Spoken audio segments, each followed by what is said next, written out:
Thank you. Good evening, Councillors and our viewers live streaming tonight's meeting, and also members of the gallery. My name is Councillor Lena Messina and I'm the Mayor of the Darebin City Council and the chairpersons for tonight's council meeting. It is my pleasure to welcome you all this evening, and I now declare this meeting open at 6:01 p.m. Welcome. Darebin City Council acknowledges the Wurundjeri Woi-wurrung people as the traditional owners and custodians of the land and waters we all now call Darebin, and pays respects to their elders, past, present and future. Council pays respect to all Aboriginal and Torres Strait Islander communities in Darebin. Council recognises and pays tribute to the diverse culture, resilience and heritage of Aboriginal and Torres Strait Islander people. We acknowledge the leadership of the Aboriginal and Torres Strait Islander communities and the right to self-determination in spirit of mutual understanding and respect. Before I commence the formalities of the meeting, I want to acknowledge a very significant matter. 76 years ago today, in January 1945, Russian Red Army forces liberated the Auschwitz-Birkenau concentration camp, the largest concentration camp or death camp in Nazi-controlled Europe. The horror of the events in Nazi Germany was apparent before that, and that the world was shaken by the images captured by the Red Army journalists arrived in the weeks that followed.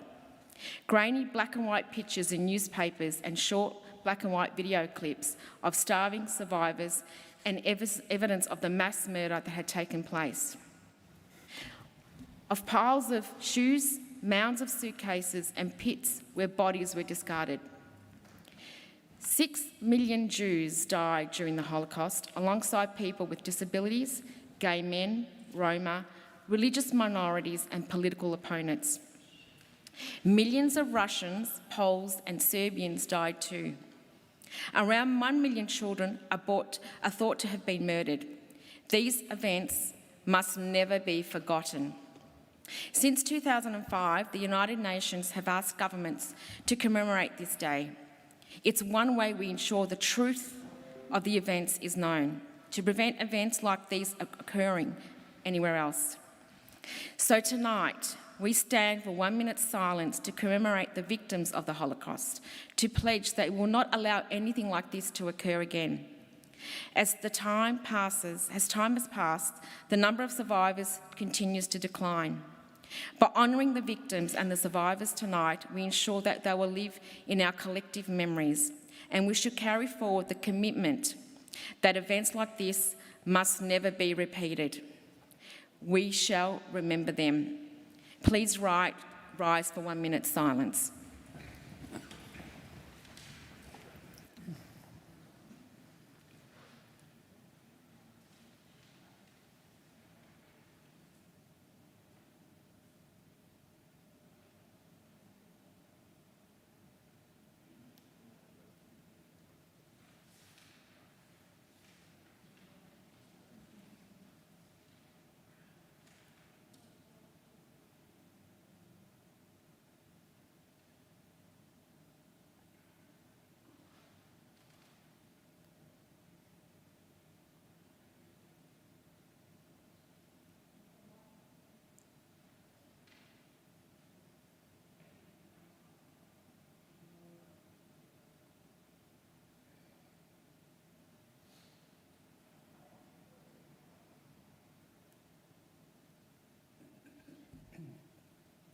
Thank you.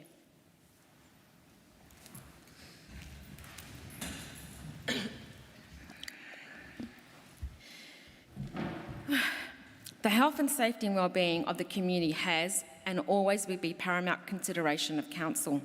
Council continues to be guided by the government directives and wants to be able to do the right thing for the health of our community during the COVID-19 pandemic. This meeting will be open to the public in line with the current health restrictions. Masks are mandatory and the number of people in the public gallery will be restricted. This meeting will be open to the public. This meeting is being live streamed, via the link on the Council website. So the Council will be able to view the proceedings. The public will be able to view the proceedings of the meetings. The meeting is also recorded and will be made available on Council website as soon as practical after the meeting. Before we begin tonight, I want to set out my expectations in regard to our behaviour and the language we used and remind councillors of their obligations under our Code of Conduct. At Darebin, we pride ourselves on being progressive and contemporary council.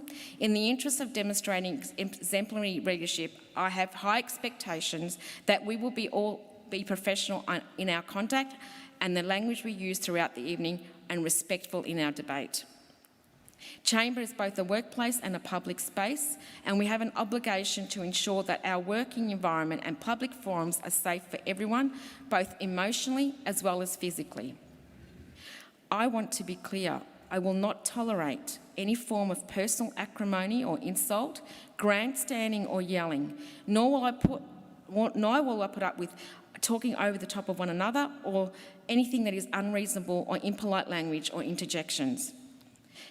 Councillors, we have a lot to get through, and I expect you'll direct any of your questions or comments you have through me as the Chair, and I will endeavour to make sure that everyone has an opportunity, but I make sure that we have to stick to time.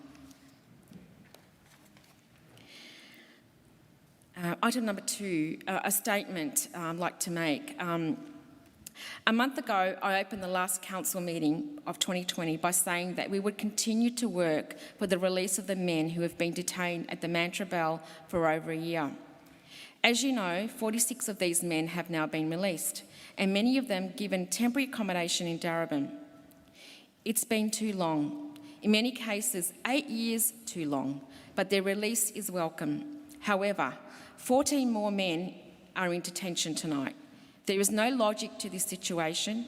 The Federal Minister has no credible explanation to offer and no reasonable argument to make.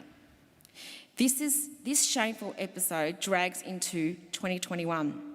So I say again that to these men, you will be free and we are waiting to meet you and welcome you to our community. Others are still detained in Brisbane and Adelaide.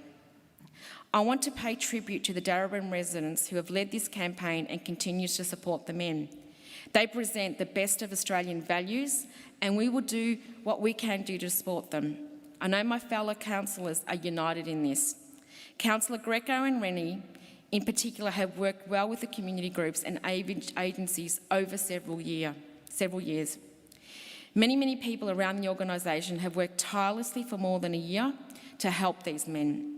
Whether it was direct contact and support to the men coordinated through community leaders, attempts to influence political leaders in Canberra through quiet diplomacy, working with key agencies including the Red Cross or attendance at protests, you have made a difference and I am proud of you. Darebin is proud of you. Council officers are working closely with key agencies such as Australian Red Cross, Asylum Seeker Resource Centre, Life Without Barriers and local community groups to coordinate the provision of emergency and other supports, including access to food relief, housing and health services. Being free from detention doesn't yet mean that these men can start to rebuild their lives. We are concerned and that the draconian conditions attached to their temporary bridging visas and will be raised our concerns with government. We will continue to support these men now that they are free, until Australia puts this shameful and inhumane situation behind it. Tonight, another 14 men remain in detention in a hotel in Carlton for no reason. We think of you tonight and we are waiting for your freedom too. Councillors, I now move over to item number 1, membership. I would like to introduce councillors in attendance tonight. Councillor Gaetano Greco, Deputy Mayor, Councillor Emily Demetriadis, Councillor Tom Hannon, Councillor Tim Lawrence, Councillor Susan Rennie and Councillor Julie Williams. Councillor Susan Newton is running a little bit late this evening. Item number 2, as I mentioned, is apology of Councillor Newton running a little bit late. Item number 3, disclosures of conflicts of interest. Councillors, do we have any disclosures of any of the items on tonight's agenda? Noted, there are no conflicts of interest. Item number 4, confirmation of minutes of previous meetings. Councillors, could I please have a motion for the adoption of the meetings of the Ordinary Council meeting held on the 21st of December 2021? Thank you. Moved by Councillor Williams. Do I have a seconder? Thank you, Councillor Rennie. I'll put all those in favour. May I put that to the vote? At this point, may I put that, all those in favour, put that to the vote? Councillors? Great, thank you. Can I note Councillor Hannan, Councillor Williams, Councillor McCarthy, Councillor Dimitriadis, Councillor Greco, Councillor Rennie, Councillor Williams and Councillor Messina all voted in favour. That's the new procedure that we need to note down in the particular minutes.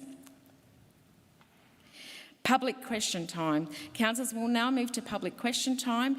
Due to current COVID-19 health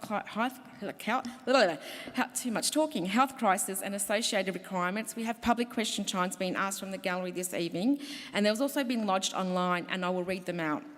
Residents and interested persons have been asked to lodge their public question times with public questions with Council by 12 noon today.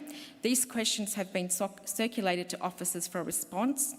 Please note that the public question time will not exceed 30 minutes in duration unless extended by a resolution of Council through a procedural motion, in which case it may only extend for one more period up to a period of 30 minutes. I will commence these questions that have been submitted online and conclude with members of the gallery who have not submitted their question in advance to their questions. Question number 1 is from Linda from Preston. Linda Bradburn from Preston. I would like to commend you for the Power Purchase Agreement program to use 100% renewable energy. When will contract for the renewable energy be signed, and what date will the contract begin? The energy will begin, for example, the energy will begin to be from 100% renewable sources. In response to your, and thank you for your question, Linda, we are pleased to be leading the Local Government Renewable Energy Power Purchase Agreement project. The procurement of the local government PPA project is still ongoing and on track to meet the project's timelines. Details of the procurement process are confidential and cannot be publicly shared at this stage. We are confident in delivering a great result for Darebin and other participating councils.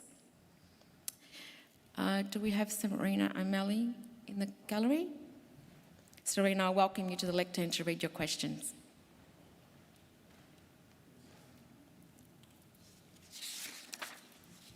Thank you. Can you hear me?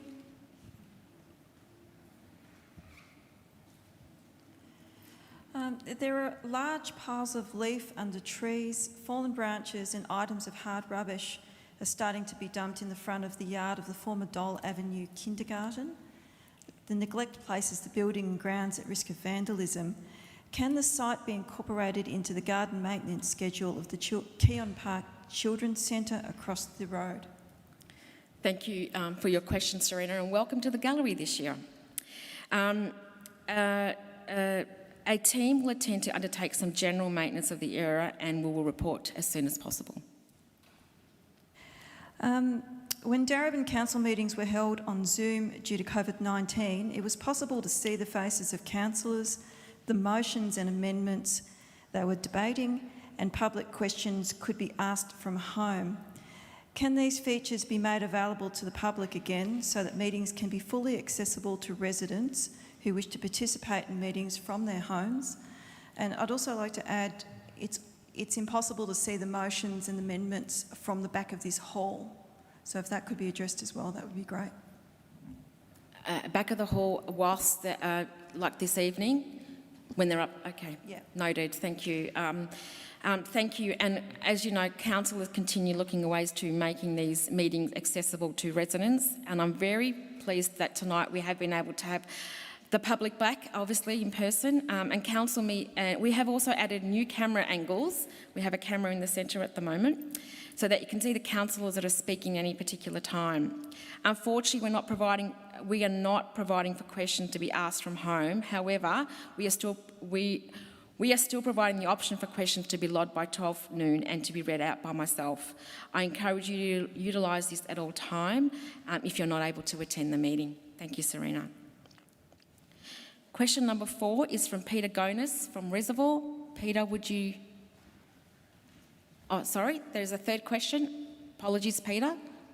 No, it's not a third question, just a follow-up. Will we be able to see the items on the screen from home?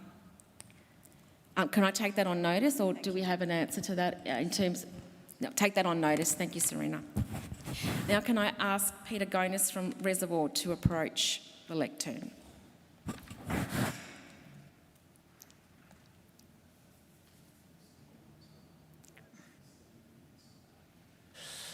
Thank you, Mayor. Peter Gonis is my name. I have 3 questions. Approximately 2 weeks ago, I needed to use the toilet facilities at Edwards Park Lake. The new toilet facilities. Much to my horror, there was no soap and no soap dispensers at the newly built block. I'd just like to ask, was that overlooked, or why is there no soap? I'm assuming, Peter, that's at Edwards Park Lake, because my notes indicate that that's where you... Is that where you... Yeah, great, thank you. Good to see you, Peter, and thank you for bringing that to our attention. I will follow up with the CEO and ensure that someone contacts you tomorrow to resolve the matter. Thank you. Question number 2. Why has the council budgeted $63.5 million for the Northcote pool, and will the council commit to reviewing that budgeted item? Actually, I'm going to answer the first part of your question. I can't answer the commitment from this council moving forward. That is a decision that we've made in the chamber. So I can't answer the second part of your question, but I can answer the first part of your particular question. The budget of $63.5 million for the project is on a comparable aquatic centre, not a pool, and has been informed by detailed quantity surveyor work. So that's the answer to that particular question. But in terms of the second part of your question, that will be addressed at the budget that will be coming into the chamber before the middle of the year. Thank you. Question number 3. The whole One moment, sorry. Sorry, have you finished? Did I hear some noise in the background? No. Okay, thank you. So, apologies, Peter. Can you continue? Question number 3. The whole of Australia saw the devastating effects of COVID-19 that reaped on private aged care homes. Will the council commit to retaining aged care services for the future? In 2018, Council resolved to 1, continue to annual $6 million investment into the longer term in facilities, programs and services promoting health and wellbeing of older people, and in 2, continue to providing Commonwealth Home Support Program services while in receipt of any block funding from the Commonwealth Government. Council has also adopted Age Friendly Darebin Flagship Initiative 2019, which is working to ensure that all aspects of Council services, programs and the social and built environment are aged care friendly throughout the city. Can I also note that Darebin is not responsible for private aged care facilities, as noted in your question, so I just wanted to highlight that. Thank you very much, and good to see you in the chamber, Peter. In the lead up to this council meeting, we received 3 questions that I will not be able to read out in response to this evening, as they do not comply with council's governance rules. I can additionally advise that these issues raised by these questions have been separately addressed with relevant parties. Now I'd like to call other members of the gallery who wish to ask questions of council to come forward to the lectern.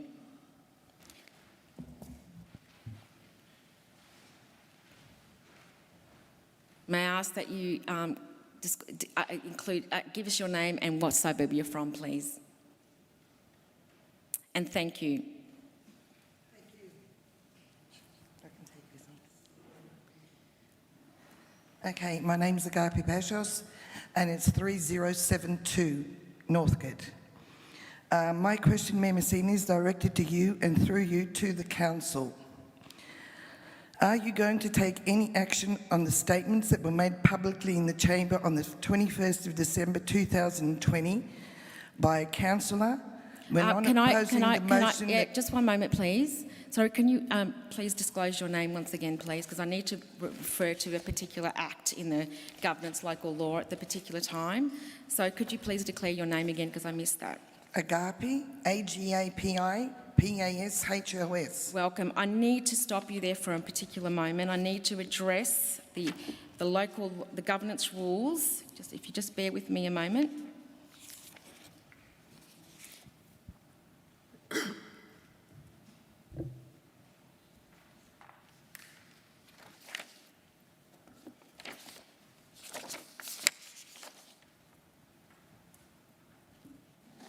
Under the governance rules 2020, which were adopted by July 2020, under item number 5.3, questions not permitted, no questions directly at an individual council or officer will be allowed. Item number G deals with a matter that should be or has been considered as a confidential matter, but also in relation to is aimed at embarrassing a councillor or an officer. So I have to stop you there. My question is not directed and does not have any councillor's name. My question is directed to all of the council. There are no names in my question, and it's aimed at all. The question is to all councillors. It's not to one councillor in particular. There is no name mentioned Whether in my it's question. one council or this council, I can't accept your question at this particular stage. There is no name, as I said. It's a council. I cannot accept your question at this stage. For what reason? For the reason I've just read out to you. But I'm not. You're addressing the question as the group of It's not council. towards a named councillor.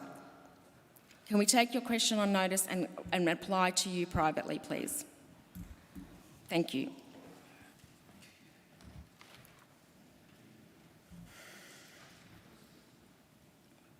Do we have any further questions for the gallery? John, thank you.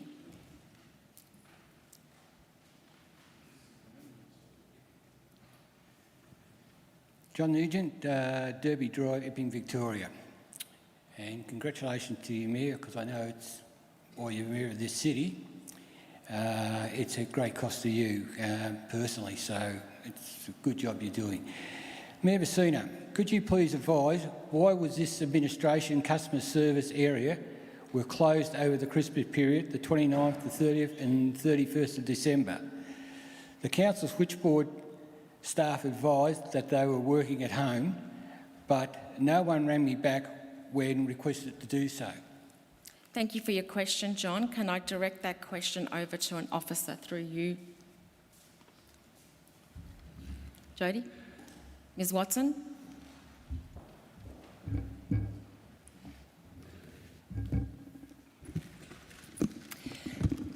just going to turn around. Thank you for the question, John. Just in response to your question, in terms of the customer service centres being closed, there was a decision taken to close the customer service centres 3 days between the Christmas and New Year break.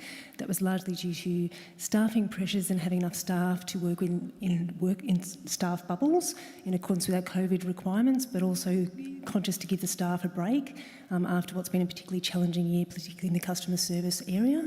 It's also a much lower demand time of year for customers actually seeking direct contact face-to-face.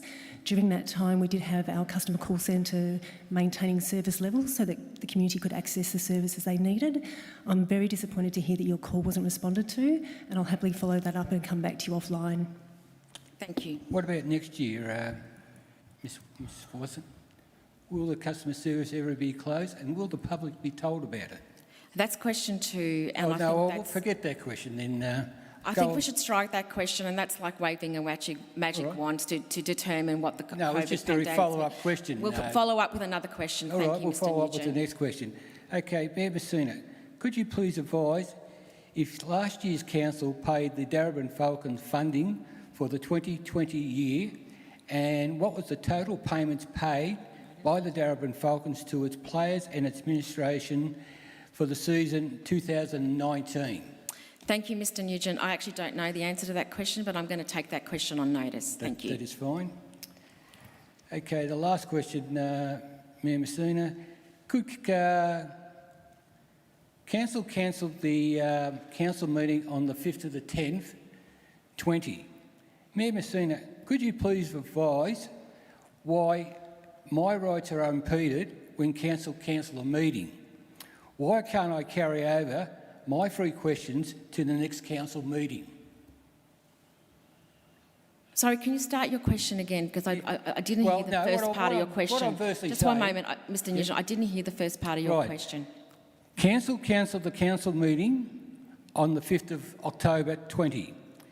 Mayor Messina, could you please advise my rights are impeded when council cancelled the meeting, and why can't I carry over my 3 questions to the next council meeting? Thank you for your question, Mr Nugent. I don't know the answer to that question. I'll put that on notice and we'll get back to you. Thank you. Do you have any further questions? No, only 3 questions. Thank you. Thank you. I ask the members of the galleries, are there any further questions?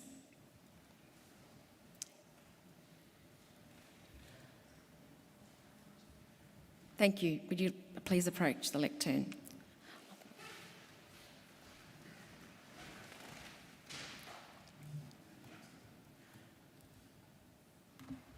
My name is Vince and I'm from Reservoir, Vince Rocker. I have 2 questions. First question is regarding parking in Gorok Street in Reservoir. There is a school at the end of the street, and during school days it is near impossible for the residents to move out of their own driveways to get onto the carriageway. Now, a petition has been signed and submitted, and I believe that parking restrictions would be put in place one end of the street. The end of the street that concerns me and my family has not been addressed. Okay. What can be done? Can I take that question also on notice, because I don't know the answer to that. Do we have? One moment. I'll direct that question to the CEO. Thank you. Thanks for the question, Mr Rocker. What I'll do is I'll get the General Manager of City Sustainability and Strategy, who's responsible for the management of parking across the city. I'll get her to give you a call tomorrow so that we can understand the background more fully and then work through what the options are. So she'll call you tomorrow. Thank you. Thank you. My second question is in relation to the Edwards Lake. It's an absolute disgrace, the condition that lake has come to. Now, I understand that it's not just Darebin Council's responsibility, there's other parties involved, but I'd like to know what's going to be done and how quickly can it be done. It's an absolute eyesore. Can I just note that there is an urgent motion that will be addressing the stakeholders of that particular in relation to your question. Can I also advise you that moving forward, late last year, this council, with my movement from myself, addressed stakeholder engagement processes, and the first stakeholder engagement process will be undertaken on the 1st of February, which will include the CEO and senior executive members of the Melbourne Water, and we will be addressing those concerns. And there will also be an urgent motion that will be debated on the chamber this evening. Thank you very much for your question. Thank you.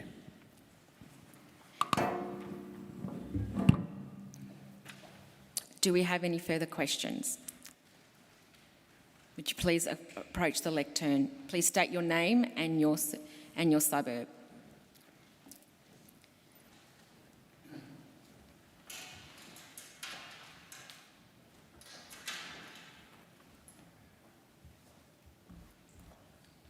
Turkey.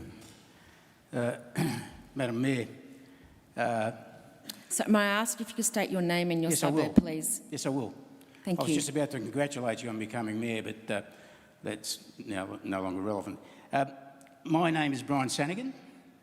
I live at 11 Scotia Street, West Preston. I've been a ratepayer in the city of Darebin and before that the city of Northcote for 50 years. I've been a resident of this city, man and boy, since 1955, when my family disembarked full of hope from the immigrant ship Oronce and were driven by relatives to live at... Do you have a question, Mr. Yes, I do. On September the 2nd, 2019, I was arrested whilst standing outside the Gower Street entrance of this town hall. I was waiting to be allowed into the town hall prior to question time. 15 minutes before the start of the meeting, I was approached by 3 members of the Preston Police. I was verbally abused, handcuffed, brutalised. What's the question, Mr. I'm getting to it. Could I just give the preamble, if you wouldn't mind? to put it in context, thrown forcibly into the back of a police car where I was detained. I'm 73 years of age, which by any measure is a vulnerable age for a man. Question, please, Oh, Mr. I'm an old Shanahan. man. I would like a question. Can I just please. finish the preamble? No, actually, All I'd right, like a Madam question. Mayor. Madam Mayor, why was I arrested? I don't know the answer to that question. Say that again, I couldn't hear it. Actually don't know the answer to that question. Perhaps I can... Ask someone who might have an answer? Yes, one moment, please. Can you please be a little Question bit to say polite? this- If you can be Susan Rennie. polite, please, Mr. Shanahan. Thank you. Thank you. One moment, please. Can I please address that question through to the CEO and over to perhaps another relevant officer? Or we flag that on notice? Okay. Can I ask that you contact Victoria Police because we actually don't know the answer to that question. Just a moment. I don't control the authorities, Mr. Shanahan. Sorry? I don't control the authorities. So the matter that you've been arrested has nothing to do with for myself, and so I don't know the answer or the details in relation to your arrest. So I cannot answer that question. Well, how can the... Someone well, does. the police... Maybe one of the other... How can you... Maybe one of the other councillors could answer. Mr. Shanahan, you were arrested by the police or you were taken away by the police.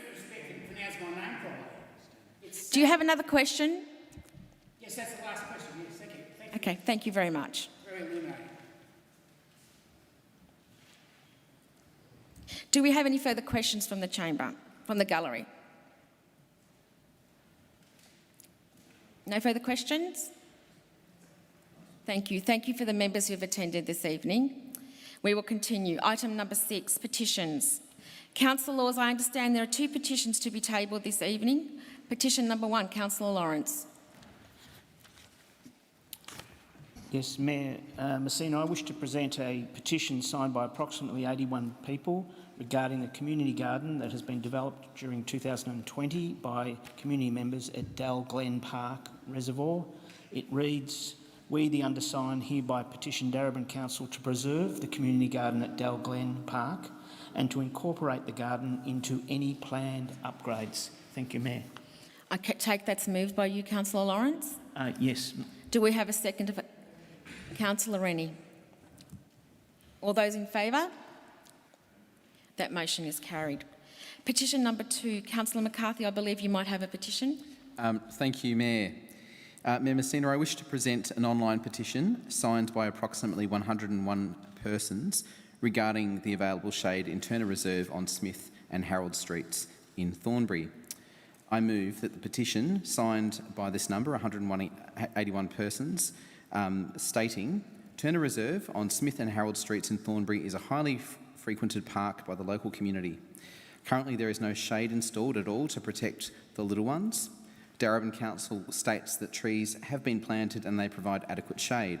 Sadly, the trees planted are no more than 1 metre tall and will take over 10 years before they provide shade to this play area. I'm hoping that with enough signatures we might be able to convince Darebin Council that we need some shade sails installed, particularly over the sandpit and play areas. The sandpit is particularly popular with children under 3 and there aren't many parks around that cater to small children. Not to mention, the metal slides are way too hot for the warm weather.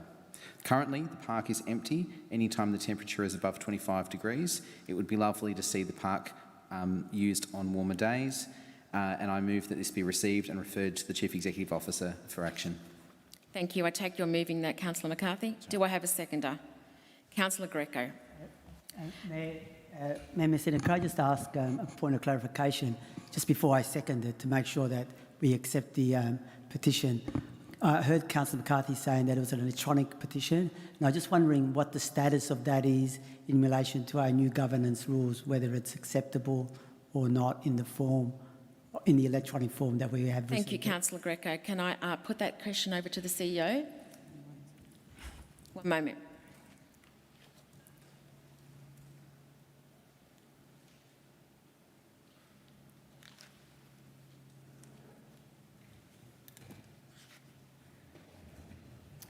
Councillor. Through you, Mayor. Thank you. Ms Wilkinson. Thank you for the question, Councillor Greco. What the governance rules say are that it describes, it sort of defines petitions, and what it says is that they must be legible and in a permanent form of writing, typing or printing, etc., etc. But then it does go on to say that include the names, full addresses, whether postal or electronic, and original signatures of at least 10 people. A petition generated via an online or electronic process that does not contain the signatures of the person who are representative as having supported it will be accepted only if it complies with the provisions of subclause 1. So my understanding of that is that it's fine to submit a petition electronically as long as there is an electronic signature from the original or the person that's representing the petition. So Can I confirm that, Councillor McCarthy? I'd have to check the original email, Mayor, but yeah, I'm sure if it can't be accepted tonight, then I can ask that the individual, the lead petitioner, send this directly to the CEO with an electronic signature. So can I have can I, through you, Ms Wilkinson, actually say that is acceptable in this particular incident, or do we defer the petition? So through you, Mayor, meeting? perhaps what I suggest Council do is just defer this item of business till later in the evening, which will give the staff a chance to just double check the petition to make sure that there's an electronic signature, and then we can perhaps come back to it at the end of the night. But you'll need a procedural motion. Okay, thank you, Ms Wilkinson. Thank you. We'll come back to that for further clarification. Okay, let's move on to the items. Item number 7.1, officers. Can I ask the officers to come to the table?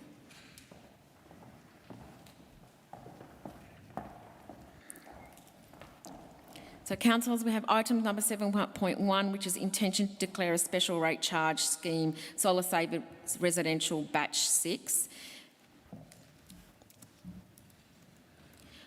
Councillors, are there any questions to the officers regarding this item? No. Councillors, do I have a motion? Moved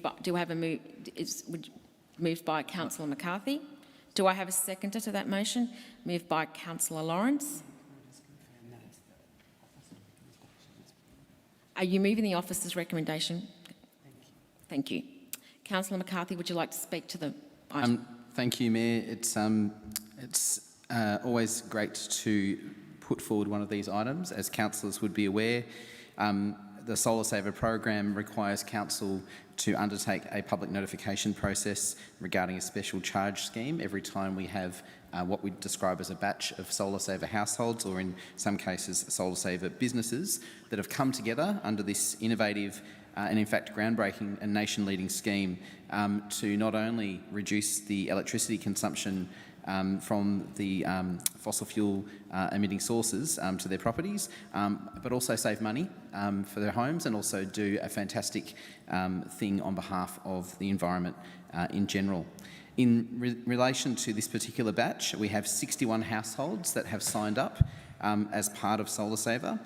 This comprises a total of 267 kilowatts of solar capacity, which contributes to the overall goals that Darebin Council has as part of its current council plan, which runs through until the end of June this year, to double solar in Darebin over 4 years. We've already achieved that, which is, I'm really pleased to say. We did that, in fact, a year early, as you know, Mayor, but this is just icing on the cake when it comes to these households getting on board with the program.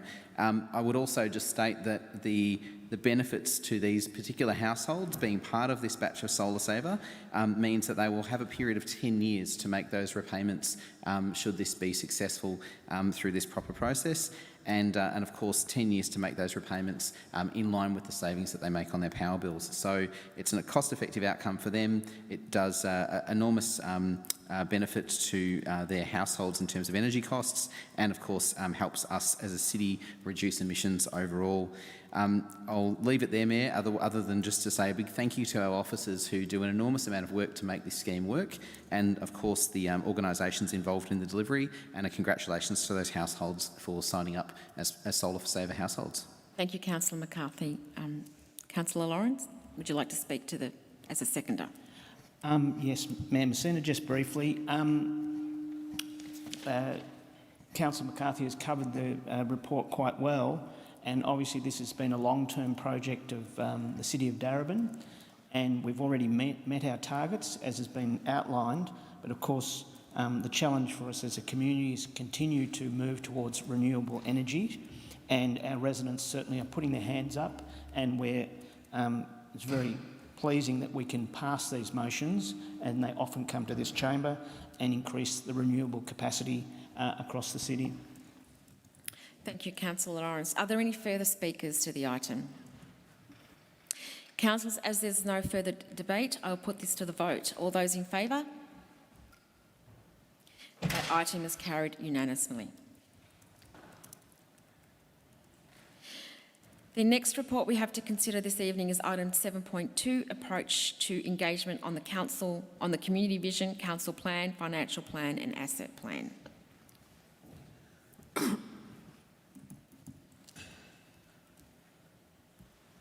Maybe put the item, thank you. Are there any questions to the officers regarding this item? Councillor McCarthy. Thank you, Mayor. If we can just have a little bit more detail in relation to how members of Darebin's Aboriginal and Torres Strait Islander community and also our traditional owners, the Wurundjeri Wurrung Corporation, will be engaged through this process in line with Council's engagement policies more generally. Thank you.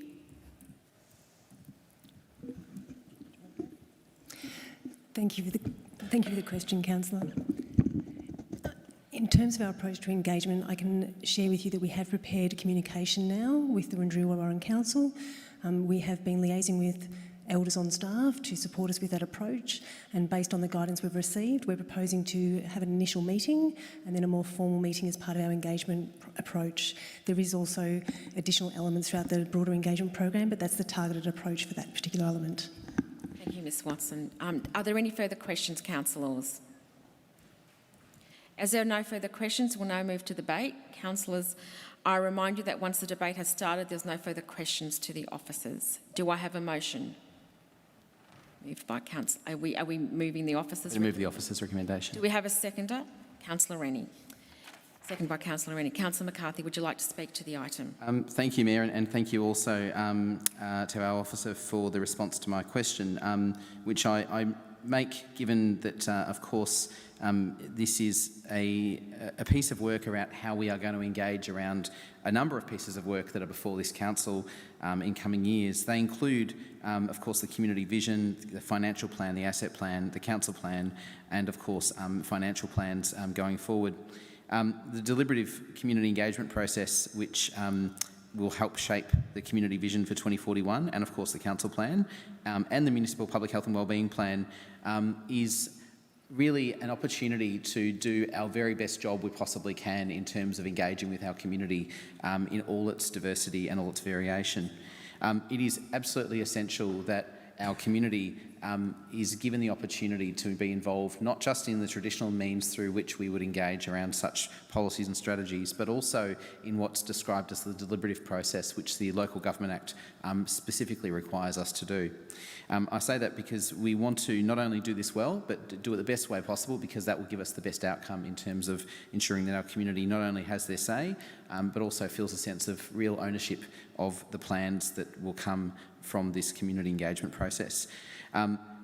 We often are told that from people who hear about the work of council, where did this come from? And basically the council plan is the document and the community vision provides the long-term vision. The council plan is the document that provides the strategic direction for council. So many of the things that our community will see over the next 4 years really should be either identified or reflected in the plan in some way. And in saying that, I really encourage our community to get involved in this process and take up the opportunities that are available. There are, of course, already some listening posts and other local engagement activities that have commenced. And I note, Mayor, that in fact in the Darebin Parklands on Sunday there was one such session. I know in a number of different council wards those are rolling out over coming weeks. So the opportunities to engage face-to-face are there, and of course the opportunity to engage online and through a deliberative process, Mayor, is all available to our community. We want to get this right. That's why council officers have put together, I think, a very thorough approach that we are considering here tonight, and making sure that we not only speak to the broad community in all its diversity, but also speak specifically to groups whose voice is absolutely essential to shaping both the future and also reflecting and respecting the past of the city. So I'll end it there, Mayor, other than just to say a big thank you to the officers for all their work in putting this together. Thank you, Councillor McCarthy. Councillor Rennie. Thank you, Mayor Messina. I'm incredibly keen to see what comes of the community consultation that we hold on our council planning process. In many ways, there is no greater role that we have than shaping the four-year council plan, but not only the four-year council plan, we're also talking about the community vision, the financial plan and the asset plan. Many of us have a lot of ideas about what might happen in Darebin over the next 4 years, over our term in council. And, you know, we're full of ideas, and that's one of the reasons we've been elected. I suspect I've actually put forward fewer ideas than many others, which is not a reflection of the fact that I don't have ideas, but in fact I'm incredibly keen to hear from our community, because I think the greatest thing all of us can do in this process is to listen. And the strength of our plan will come from the strength of our listening and the extent to which we open our minds and our ears and engage in the discussion that the community brings to us. Because we are 9 voices with 9 diverse sets of experiences and ideas, but our community is made up of 150,000 voices. And 150,000 voices will give us a much richer, more diverse and vibrant idea of what this community is going to need over the next 10 or 20 years. And so I go into this process with interest, with some trepidation, because we may hear things that we actually disagree with or that clash with our own ideas, but with a huge amount of enthusiasm, because I actually believe that the better our engagement and the greater our ability to listen, the greater the result in terms of our plan will be. And so I commend this engagement plan to everyone and hope that we will all work towards making sure that we are the best listeners in the City of Darebin. Thank you, Councillor Rennie. Are there any further speakers? Councillor Greco. Thank you, Mayor Messina. I'd just like to say a few words in relation to this consultation strategy that's been put forward. I think we have to recognise that the new element in this consultation strategy is the element of deliberative democracy, if you like, and that's come about as a result of new legislation that was introduced into the Parliament, requiring councils to take a deliberative approach in the way that they consult with the community. What does that mean? Well, what that means is that we don't just simply consult with the community and basically cherry pick some of their ideas, but where we actually listen deeply. And that listening deeply means that we give some power over to the community to make some deliberative decisions about the way forward. We're dealing with some very, very important documents at the beginning of our term, which is the council plan, together with the new 20-year vision, and along with other asset-based documents. And it's very critical that we not only are just listening to the community, but that the community is empowered to actually take a deliberative approach that then, if you like, puts a requirement on council and councillors to actually deliver what the community wants. So I think that's really important. The other element that's important about this consultation strategy is that, and we need to carefully monitor it, that we've got to make sure that it gets to the people who have been marginalised, or the people that feel cut off from council for all sorts of reasons. Some residents are disenchanted with council. This is our opportunity to get them back into council life, and also to those hard to reach communities who've always been silent, and that they need a voice in relation to what we're going to project into the future in regards to these important documents we're going to be putting forward. Thank you, Councillor Greco. Do we have any further speakers?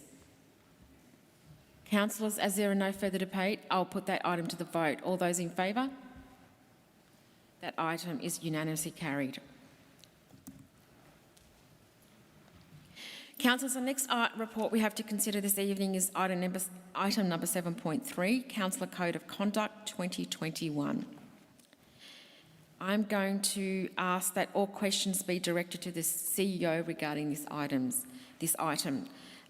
Councillors, do we have any questions directed to the CEO on this particular item before we begin the debate? No questions? May I remind you, councillors, that once the debate commences, there will be no further questions to the CEO. Councillors, do I have a motion?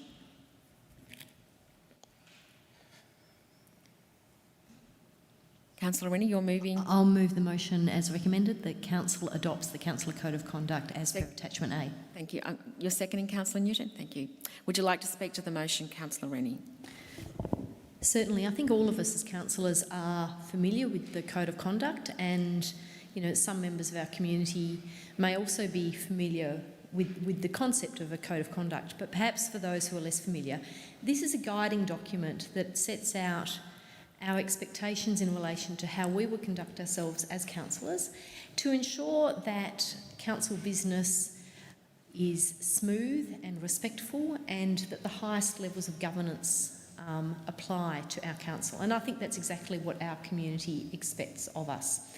So we have had a Councillor Code of Conduct for many years, but the new Local Government Act that we just talked about in relation to community consultation and the development of the council plan also has some changes in relation to expectations of councillors, and had a particular requirement that within 4 months of election, council endorse a new Councillor Code of Conduct.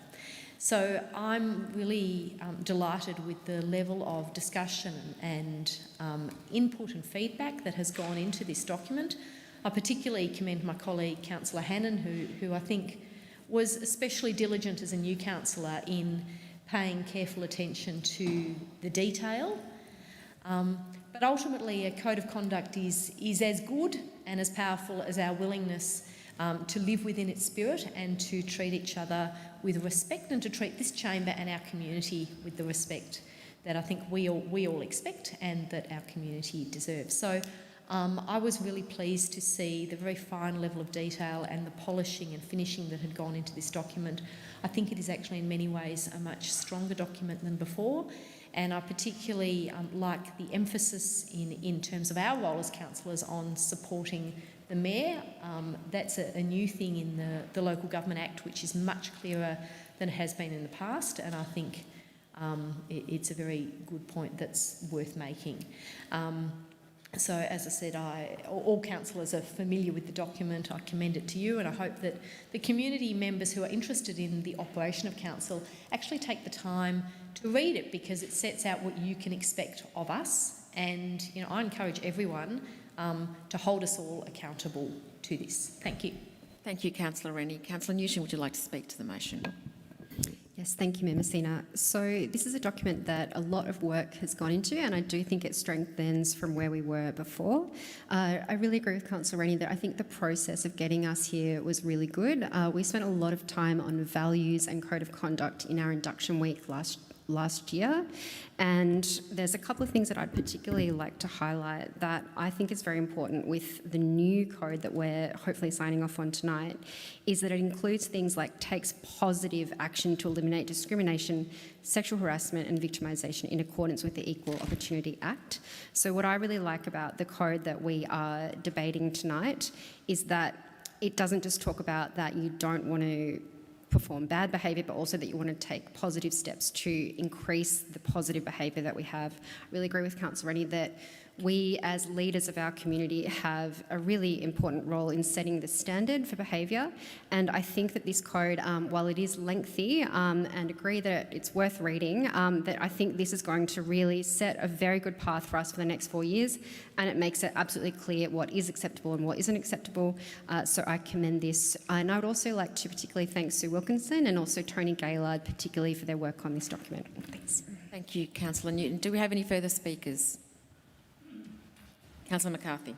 Thank you, Mayor. I'd just also like to support the adoption of this code, and in doing so note that this is not meant to be a document which Council adopts at the start of its term and then puts on the shelf and never looks at again. It should be a living document. It should be a document which embodies both the spirit and also, I think, the discipline that this chamber needs and deserves and that our community expects. In saying that, one of the things that is incumbent upon all councillors is to have a watching brief on this code. If we feel that it is not assisting us to do the work that we need to do together, if it is unclear, ambiguous, or takes us down a path that is not helpful and not constructive, it's actually incumbent upon us as councillors to raise that, to initiate changes to that. And it is, as stated very clearly in the code, it is within our power at any stage in this term to do that. So whilst the code is not reviewed each year on an annual review cycle, council at any stage can request that such a review occur and can make amendments as required. So, as I said, not something to just sit on the shelf, but certainly something that we should all understand, appreciate, and of course should be an ongoing reflection of our values. I'd just like to say thank you to also to Councillor Hannan for his work, and also our CEO Sue Wilkinson for her work and leadership, and also the governance team and their support in bringing this together. But also a big thank you to all councillors for their contributions in helping shape the value statement and other parts of this code. This is something which requires a 2/3 majority to be adopted in this chamber. It's an unusual thing because we don't often require that, Mayor, but it should, in fact, I would hope, will be unanimously supported by all councillors. Councillors, do we have any further speakers? As there's no further debate, I'll put that item to the vote. All those in favour? That item is carried unanimously. Councillors, now we move to item number 8, consideration of responses to petitions and notices of motions. There is no response to consider, therefore we will now move to consideration of notices of motions. Item number 9, notices of motion. Item number 9.1, unused and underutilised council buildings. Councillor Greco, do you wish to move the motion? Yes, Mayor. Is the motion as listed in the agenda? Yes, Mayor. Thank you. Do we have a seconder for Councillor Greco's motion? Seconded by Councillor Lawrence. Councillor Greco, would you like to speak to your motion? Thank you, Mayor Messina. And first of all, right from the outset, I need to thank the officers for collaborating with me in shaping this motion, and I thank them for their time and effort. This motion, councillors, is that given that we are at the beginning of our term, and given that we have a number of idle assets in our city, some of these idle assets in our city have been idle for decades. Some, in fact, have been idle in our city even before I became a councillor over 12 years ago, and I'm referring there to the Reservoir, Edward Street, the Reservoir Boathouse. The idea of getting a bit of a stock take in relation to the idle assets in our city, and there I'm referring to the ones that come to my quick attention are obviously the boathouse, the old Reservoir Library, the police, the Reservoir Police Station, which is partly owned by council, which has recently become vacant, the Dole Avenue old childcare centre, which has been vacant since about 2013, 2014. These are important and assets that the city have, and unfortunately these assets have just remained idle. As far as I know, and as far as I'm sure, is that we don't have a strategic plan in relation to the future utilisation of these assets, and that's why, as a result, they've just been sitting idle. What triggered my thinking in relation to putting this motion forward is that over the Christmas break, or just before, I got approached by a community club that's been present here in the city of Darebin since 1948, and they had problems in finding a place where they could continue to meet. And fortunately, they've found some temporary arrangement with one of the bowling clubs in our city, but it led me to think that what are we doing with our community assets.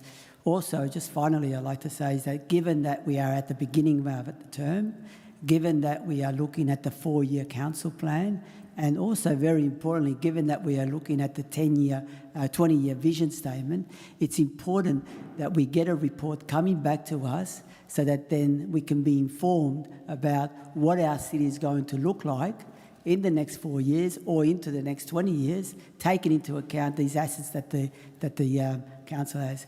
And the final point that I would make, and it's also articulated here in the motion, and this is a point that many residents have said to me, is that whilst council is deciding on a process of what to do with these idle assets, idle buildings, could they be put into a position where they could be temporarily used until council actually finally determines what to do with them? And that's something I think we should seriously consider, given that many clubs and associations need a space and need a place where they can conduct some civic activities. Thank you. Thank you, Councillor Greco. Councillor Lawrence, would you like to speak to the motion? Yes, Mayor Messina. Yes, I am happy to second the motion raised by Councillor Greco. It's quite comprehensive, and he's mentioned a number of assets that some of us are familiar with around Reservoir and other parts of the city. And the underutilisation of some of these assets has also been raised. On the 25th. Residents asked me to inspect Dole Street Kindergarten, a former asset that was used before the Keon Park hub was was built. So that is empty, and as has been, I've got photos from the 25th, and there's a lot of garden that's just in disrepair there as well. So the question isn't just about whether the garden should be cleaned up, there is whether or not that building, which has a number of rooms, could actually be used for some community purpose.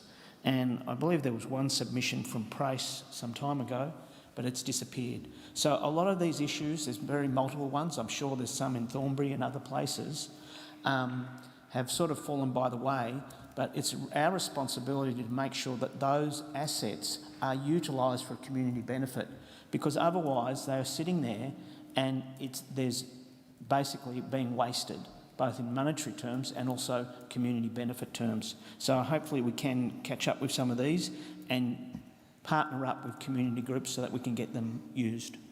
Thank you, Councillor Lawrence. Do we have any further speakers? Councillor Williams. Thank you.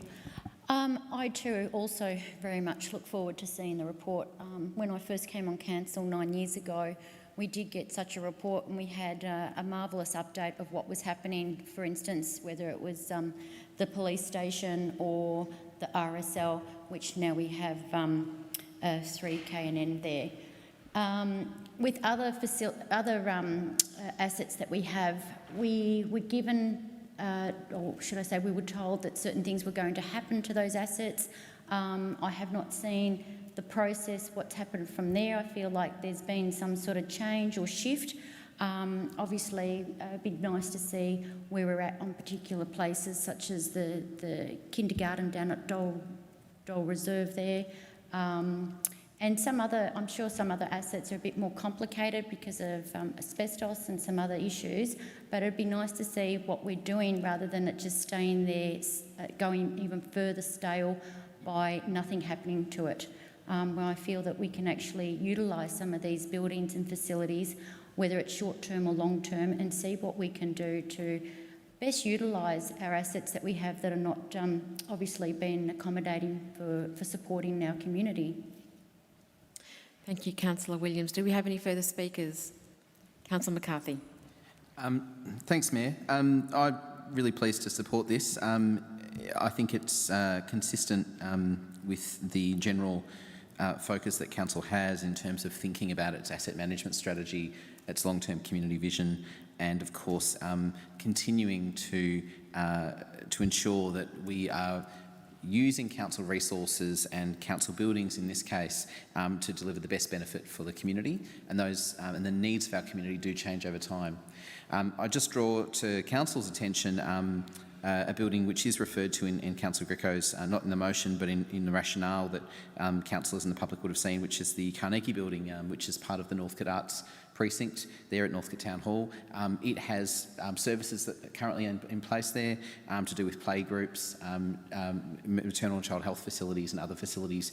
And I would just say that whilst council may look at buildings such as that and ask how do we optimise the use of a building like that to deliver the best community value, the other side of that equation is that if any movement was to happen of any current service that's offered or any activity that's offered in a building like that, which is activated and occupied but maybe not throughout the whole day, then there would be a proper process around that. So I'm pleased to support the motion, but I would also really want to ensure that the community is reassured that we're not going to be making quick and rash decisions about what's in what building or what's not. I think that's not what this process is about. This is a longer-term strategic process based on best value. I'd also just note in Councillor Greco's notes a reference to the old Reservoir Police Station, which is not obviously a council building, but it is considered part of our community infrastructure, and it would be interesting to see what officers come back to us with around potentially other buildings that aren't council buildings like that, but may in fact be owned by the state government. So I know there are a number of such buildings in state government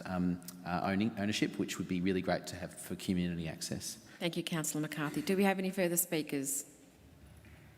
Councillors, there is no further debate. I'll put that to the vote. All those in favour? That item is carried unanimously.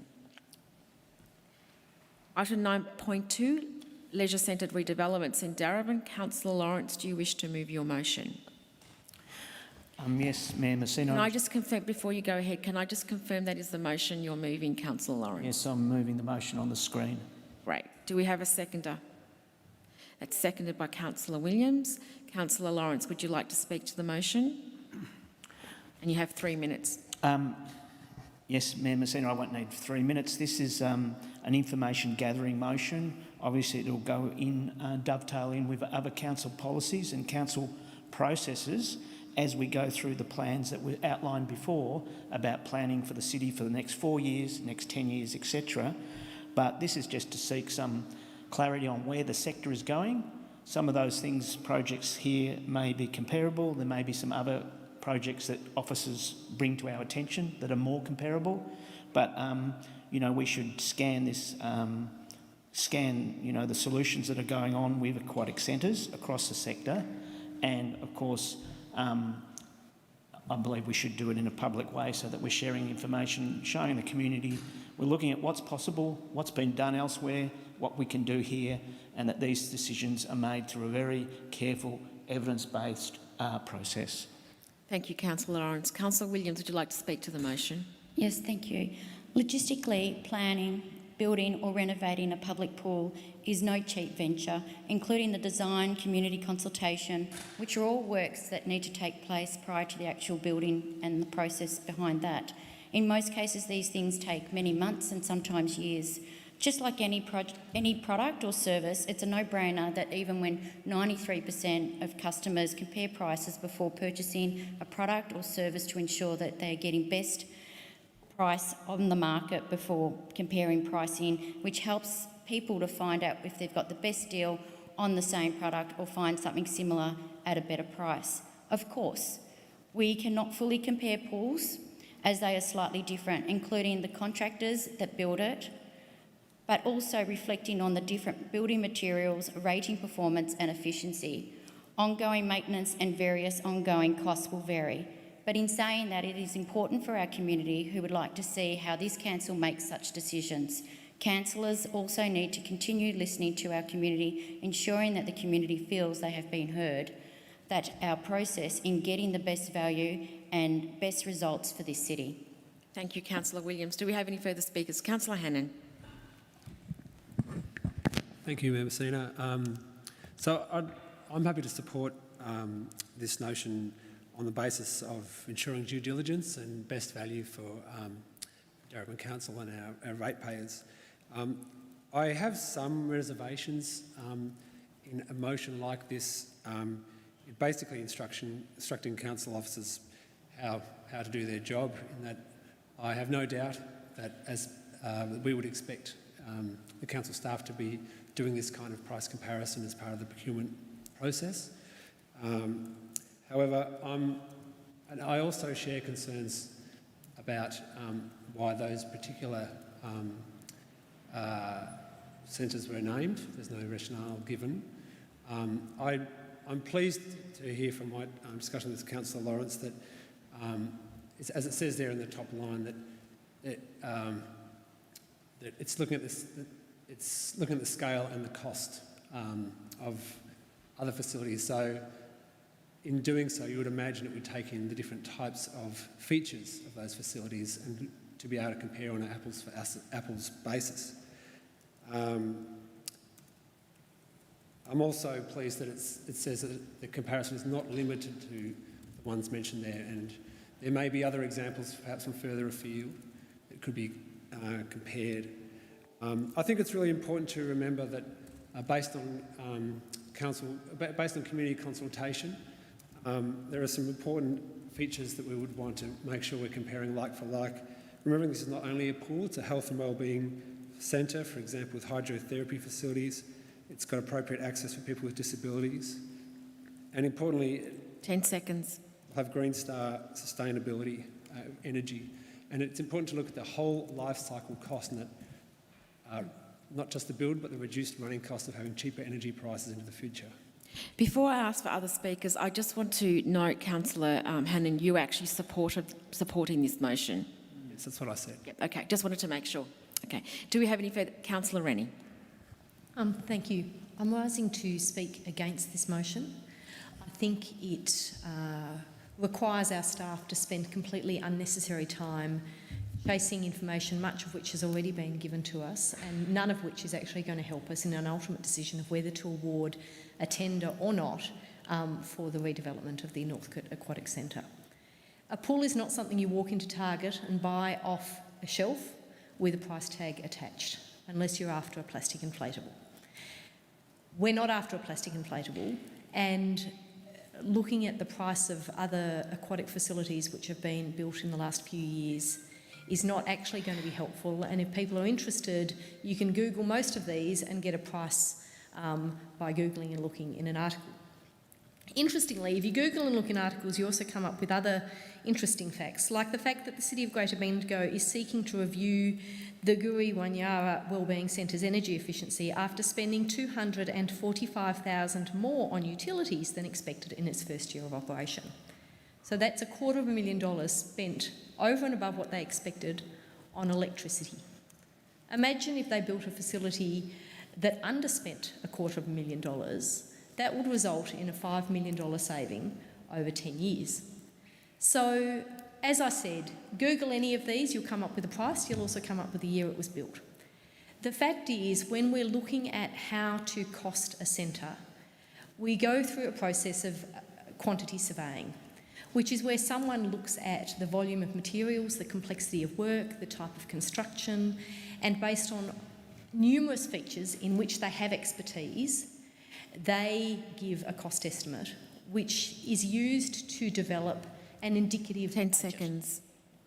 The process then goes to a public tender, and the public tender actually puts the price out to market so that different construction companies can then submit.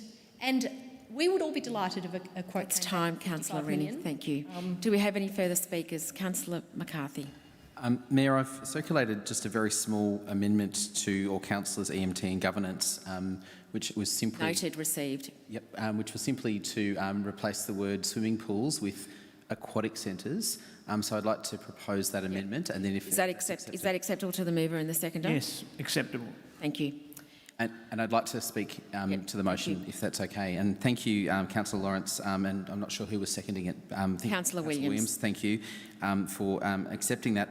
I make that amendment because I think it's really important, and it was picked up by Councillor Rennie, or maybe, no, sorry, I think it might have even been yourself, Mayor, earlier, in relation to a question about a pool, and in fact it is an aquatic and recreation centre at Northcote and it's a leisure centre at Reservoir, and in both cases, and neither of those facilities is specifically mentioned in this motion, but both of those facilities have been part of a public debate about how we fund infrastructure, how much we should spend on infrastructure and what is good value. Neither of those facilities is in competition with each other, I should also say. There's no competition for funds to do both projects to meet both the best of their abilities. We don't know what the RLC project work in future will be, because that report hasn't come to us yet, but that is due to be forthcoming, and I'm incredibly excited to see what comes back to us. What I would say though, and I think it's why I'm happy to support this, is that it's really important that we don't just look at the upfront build cost, but in fact the life cycle cost, the running cost, the operational cost over the life of a facility like this, which is a 50-year life cycle. We say that because it would be wrong for us as a council to burden future councils with significant energy costs that would then take away from community services, which is why 10 seconds. with both NARC and also I would hope with anything at RLC, we're thinking about life cycle costs, which means that we may spend more up front to get a better energy outcome over the next 50 years. Councillor. Are there any further speakers? Councillor Newton. Thank you, Mayor Messina. I'd like to speak against the motion. So similar to Councillor Rennie, I don't think that this motion is something that is necessary considering the work that we've already done to date, particularly around the Northgate Aquatic and Recreation Centre. So if you think about what we've done so far is we've looked at a feasibility study back in September 2018. We have awarded a contract for design to Warren and Marnie Architects. We have endorsed concept plans for the proposed community consultation, etc. We've done that for quite some time. We've looked into costings. We know that the project is expected to be about $63.5 million, and this is a pool that was built or a leisure centre that was built in 1968. It will be end of life in the next couple of years, so it is something that needs a complete rebuild. And in terms of the motion, it really doesn't take long to find out how much recreation centres cost to rebuild. For example, a quick Google search for Kew Recreation Centre, which was rebuilt 2 years ago, was $67.5 million. This does not take a lot of time, and I think any councillor around this room would be quite capable of looking up the costs of different aquatic centres and different leisure centres. So for me, I don't think that this motion is necessary, nor is it a good use of officer time, and I think that we are well advanced in the Northcote Aquatic and Recreation Centre project, and I think this is something that is not useful at this time. Thank you, Councillor Newton. Do we have any further speakers? Councillor Greco. Thank you, Mayor Messina. Look, I'll be supporting the motion that's been put forward. And I think it's only proper, as has been mentioned by other councillors, that we do the due diligence work in getting a comparative analysis in regards to what we're proposing to build with what has already been built in various other cities. Obviously, there are lots of complexities associated with how you do the costing, but I think it's only proper that we go through that process and that we look at the other options. Why do we need to do this? The main reason why we need to do this is we need to show as a council that we are getting value for money. And that's particularly important because council has priced this the redevelopment of the pool at $63.5 million. And I just want to remind councillors that represents more than half of the annual rate revenue for council. So it's a significant amount of money that is being spent on the one major asset, and we have to make sure that we are spending that money wisely and doing it in the best way possible. And the other final point that I would make is that whilst I understand the work that surveyors do, and I understand it, and I fully appreciate the work that our officers do, but as councillors, we have a different role. And the role that we have as councillors is to be publicly accountable for public monies. So having a report like this enables us to ensure that we are publicly accountable for these future decisions that council may take. Thank you, Councillor Greco. Do we have any further speakers? Councillor, as your notice of motion has been amended, you have no right of reply. Do we have any further speakers? Councillors, I would like to put that to the vote. All those in favour? That's Councillor Hannan, Councillor Williams, Councillor McCarthy, Councillor Dimitriadis, Councillor Messina, Councillor Lawrence, Councillor Greco. All those against? That's Councillor Rennie and Councillor Newton. Noted. Councillors, now I understand item number 10, urgent business. Councillors, I understand we have one item of urgent business from Councillor Greco, which has been submitted in accordance with our governance rule. Before I ask Councillor Greco to move on the urgent business, we must pass a procedural motion to admit the items. Councillors, do I have... Mayor Messina, I move that this be admitted as an urgent business item. That's moved by Councillor Greco, seconded by Councillor McCarthy. Can we move to the motion? Sorry, I was just... You have to vote on that one. Oh, sorry. Beg your pardon. All those in favour? Motion is carried. Councillor Greco, would you like to speak to your urgent motion?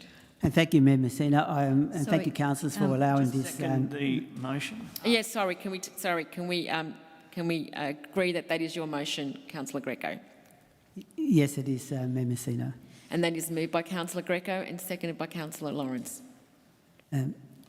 Thank you, Mayor Messina. And first of all, I thank councillors for allowing this as an urgent motion, and also I'd like to thank our officers for working with me in shaping this motion. Well, councillors, we've seen over the last week or so quite an unprecedented event. I've been on council for the last 12 years, and I've never seen Edwards Lake in the state that it currently is, with the algae bloom that has basically infested the lake. We've had, I'm sure many councillors have heard lots of complaints from our community in relation to the state of the lake, and that the community is also looking towards council, as we've seen here tonight from members of our gallery, about what is council going to do in relation to mitigating any future risk of a similar breakout in regards to the lake. The lake is considered to be the jewel of our city, but at the moment, if you were to look at it, it would probably be considered a wart of our city. So I believe that we really need to have a comprehensive plan, if you like, a roadmap about what are we going to do about the water quality of the lake. I know that this matter has been raised in council in the previous term. I personally have raised it a number of times, but unsuccessfully was able to convince councillors that we needed to take action in relation to the water quality of the lake. I also appreciate that we need to work with other major stakeholders like Melbourne Water and the EPA, because it's not the sole responsibility of the Darebin Council in mitigating the risk of further outbreaks of this nature in the lake. So what the motion then talks about is how we can work with Melbourne Water, and I welcome that we'll be having here in the city the CEO of Melbourne Water. We can have an exhaustive discussion with the senior officers of Melbourne Water about what we need to do with the lake. And also what it does is also, this motion also asks our officers to come back with a report about a management strategy for the water quality of the lake. Councillors, we currently don't have that. All we have at the moment is that we're waiting for the algae to be washed away, and then we're just going to monitor the situation. We need to be more forward-thinking. We need to do some forward planning, and we need to actually look at strategies that can mitigate the situation today. The lake has particular peculiarities about it. It's a shallow lake. There's a lot of sediment that's coming down from the northern end of the city, and over the years, the lake is becoming shallower and shallower. As a result of that, and with climate change and with general warming and with and the nutrients, there's lack of oxygen on the lake, which is creating these conditions. So we need to look forward, plan, and have a proper mitigation strategy to manage the risk associated with the lake. Thank you. Thank you, Councillor Greco. Councillor Lawrence, would you like to speak to the urgent business? Mayor Messina, I welcome this urgent motion from Councillor Greco. It's a very detailed motion, putting forward a plan to engage with the other authorities and look at the risks, not just of the green algae, which is currently on the lake, but the other risks of potentially of blue-green algae. So I think the motion stands. Is very comprehensive, and I thank the officers for their input as well. Just for a little bit of plain English for people, the lake was created in 1919 by returned soldiers, is a man-made lake, is very shallow and flat. In 1998 there was a botulism outbreak, which is caused by stagnant water, warm water and lack of oxygen flow. So both algae blooms and botulism are created by the same events.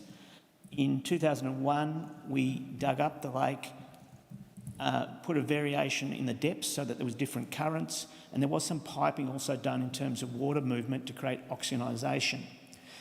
We're nearly 20 years later, maybe that's not even working, so there's things we have to look at.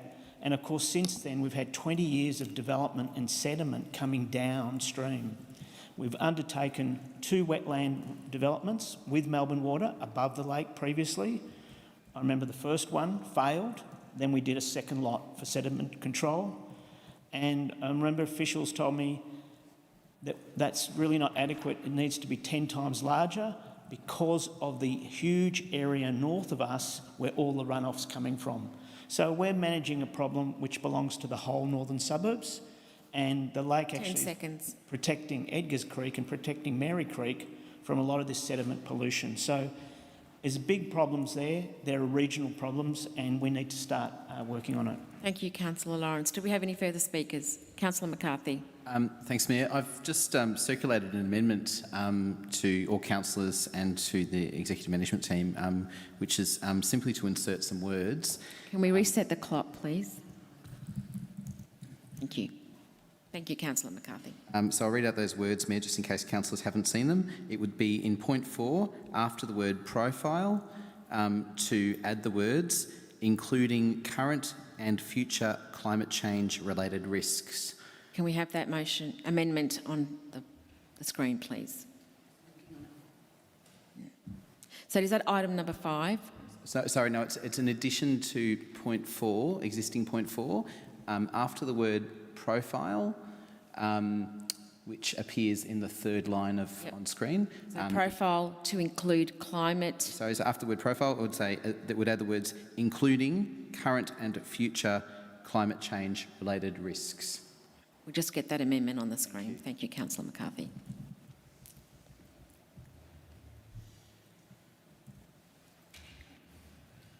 Is that correct? That's correct. Is that acceptable to the mover and the seconder? That's acceptable to me. Yes. So, councillors, this becomes a debate.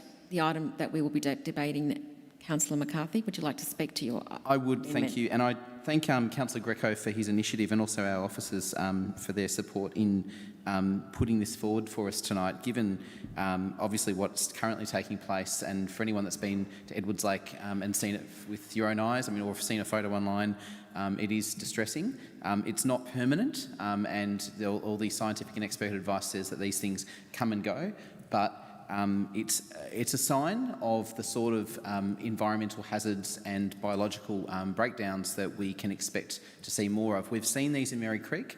Councillor Lawrence just made reference to the waterways and the water system that exists, not that Edwards Lake is connected to, of course, being Edgars Creek and Mary Creek. And I think we need to be honest with ourselves and also responsive to what the Local Government Act actually says now, which is that we need to identify and promote climate change risks and take action on those. Councillor Greco in his statement made specific reference to the climate change related risks, and I thought it was pertinent in relation to point 4 when we talk about the risk profile to actually talk about those risks, because they are present. They may or may not have been specifically identified, but I have not seen a document in my time on council that looks at a location like Edwards Lake and looks at the potential future, and it may not be a distant future, breakdown of the vulnerable ecology that we have. Councillors may recall in the past we've actually had mass fish deaths at various points in time through pollution activities. The climate risks are not just the things you might expect.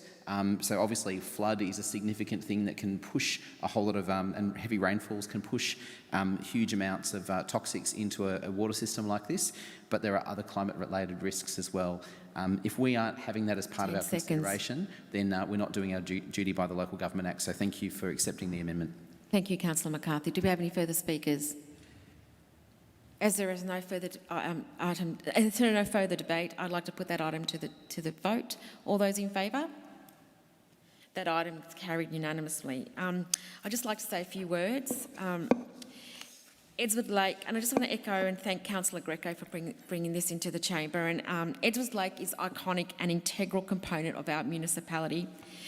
And as soon as I was elected mayor, I asked the CEO to engage and ensure that Melbourne Water was one of the stakeholders that were going to be present at our stakeholder sessions.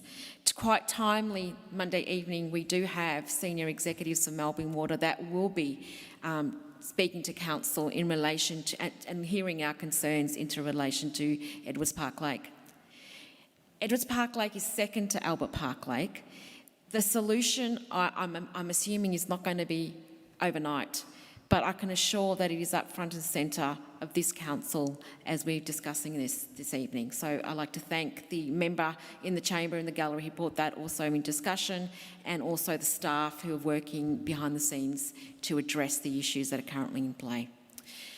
Thank you. Now I'd like to move over to item, sorry, just one moment please, I've lost my thought. Before we move over to item number 11, I'd like to bring again the petitions, but I also like councillors to, and I do make it clear that I'd like councillors to refrain from texting during council meetings or talking on their mobile phones. So if I can ask if you can follow that particular policy, thank you. Before we move on to the items, the next item, which is item number 11, I'd like to address the petitions, which I think it was item number 6. And we put the petition on hold to reserve. So can I ask Councillor McCarthy, would you like to speak to that petition? Mayor, I think I've... Yeah. Can we put the petition, can we confirm that it does comply? It does comply. My understanding, I've forwarded to our officers, to our CEO, a copy that has the electronic signature. Just one moment, can I confirm that is correct? So thank you. Just to answer Councillor Greco's original question and to just improve the governance advice I provided earlier, there is a specific provision within the governance local law that I didn't refer to earlier, which says a petition generated via an online or electronic process that does not contain the signatures of persons who are represented as having been supported. So if it's not got electronic signatures, if it complies with all of the other requirements, names, addresses, is clear, doesn't seek to, is not derogatory or defamatory, all of those standard things, then it is acceptable. So my advice to council is the petition is acceptable and able to be considered. Thank you. Thank you, Councillor. Thank you, Ms Wilkinson. Councillor McCarthy. I'm happy to second it now. So that is moved by Councillor McCarthy, seconded by Councillor Greco. Would you like to speak to the particular petition? I don't think I'm allowed to actually, Mayor. I think it's just, I've read... Just tabling it. Yeah, did you want to perhaps introduce what the petition was about? Just to be clear, so councillors are aware of what they're voting on, just to summarise quickly, because it has been stated already, the petition relates, 181 persons have signed it. Interestingly, if you look at the addresses, they're from all across Darebin and a few places outside of Darebin, but from all across Darebin, not just the local community, which is interesting to see. And obviously Turner Reserve, as stated, on Smith and Harold Streets in Thornbury, lacks shade, and there's been a petition here that requests the installation of a shade structure, which is currently not something that has been allowed for. And of course the trees, as stated in the petition, will take, as estimated here, take 10 years until they're providing shade for the playground there as well. So it's a request by that group of residents, and I ask that the matter be referred to the CEO for a response. Thank you, Councillor McCarthy. All those in favour? That is carried.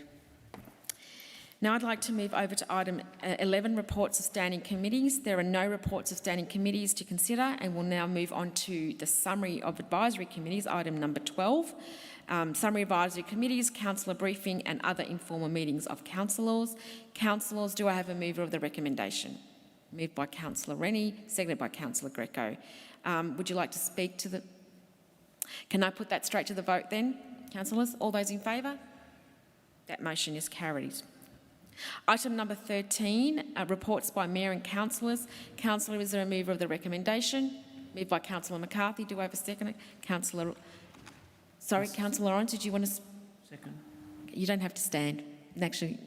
Actually, I have to put it over to Councillor Rennie, because I actually thought you wanted to speak to that particular item. So I'm going to accept Councillor Rennie's seconder, because she put her hand up first. Councillor Rennie. Would anybody like to speak to the motion? Did you want to speak to the motion, Councillor Lawrence? Mayor Messina, I'd just note that I've sent through a report, but it was late. Okay. That's noted.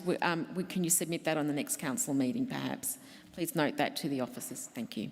Although we put that item to the vote. All those in favour? That motion is carried unanimously. Item number 14, consideration of reports considered confidential.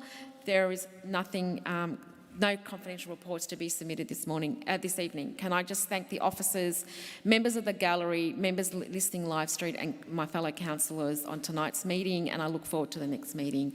I now declare the meeting closed at 7:36 p.m. Thank you.